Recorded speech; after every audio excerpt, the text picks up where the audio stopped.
রোজা থাকে সারাদিন, রোজা থাকে সব কাজ শেষ করা যায় না।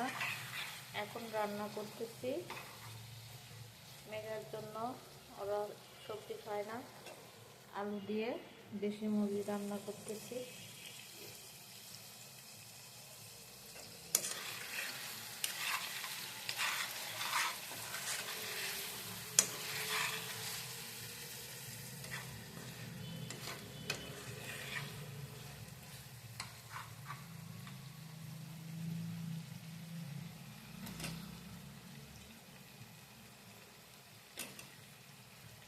আমার বাচ্চারা আলু পছন্দ করে, মাংসের থেকে আলুটাই বেশি পছন্দ তাদের।